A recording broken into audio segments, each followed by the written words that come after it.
Casting live from New Hampshire.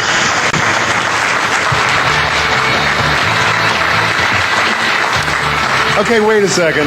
Margery has accused me for 90 minutes of swooning at the Obama rally last night. Well, that is nothing next to what's going on between her and this guy right now. Okay. Is this unbelievable? Does everybody know He's not who even this running gentleman for is? anything. From Desperate Housewives, James Denton, the love interest of Terry Hatcher.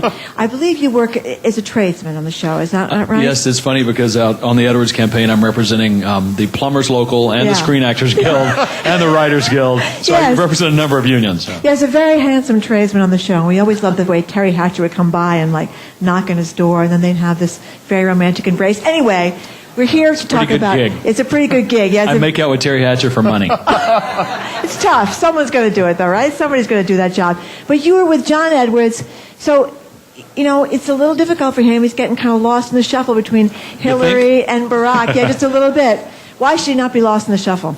Well, there are a lot of reasons. It's been a tough battle from the beginning because, there are a couple of $100 million candidates in the race, and we're not one of them. So to get the message heard has been a real uphill battle. And even after Iowa, when he beat narrowly Senator Clinton, the A story was how well Obama did, and the B story was that Hillary finished third, and that was it. So even then it was hard. But I think for me, and it's, I've been answering these questions on red carpets and at events all over L.A. because I'm, a card-carrying NRA member from Redneck, Tennessee.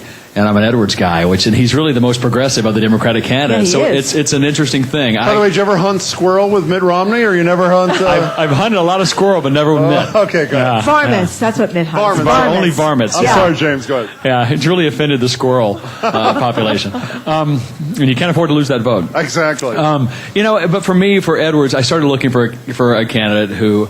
It's always the lobbyist factor in Washington has always bothered me, and I'm a big environmentalist, and those two things are where John Edwards won me over. The fact that he refuses, and it's become a cliche, how I refuse to take any money from lobbyists or PACs, but it's true, and he's the only one. So it's important, I think, when somebody gets to Washington, if they have taken millions of dollars from, say, a nuclear company or from the defense industry or those sorts of things, you're sort of beholden in a way and in common sense terms. So that really appealed to me. And also he has a very clear environmental policy and new energy economy fund. And he's the only Democratic candidate who doesn't support any kind of nuclear power or pursuit of it, and that's very important to me. So not to get on too much of a soapbox, but those you asked, and those are a couple things that got my attention. You've heard the other stuff, too. I mean, a couple of weeks ago, Hillary Clinton, this is pre-Iowa, was saying you don't have to holler in these campaigns. Barack Obama was saying you don't need to yell and scream. They're obviously, we talked to Edwards last week. Edwards knew they were talking about him. The line is, too angry. I thought he was the winner of the Democratic debate on ABC the other night. But the line is, Barack Obama has the same message, this is the line, but he does it in a way that isn't scary, that isn't confrontational. How do you deal with that?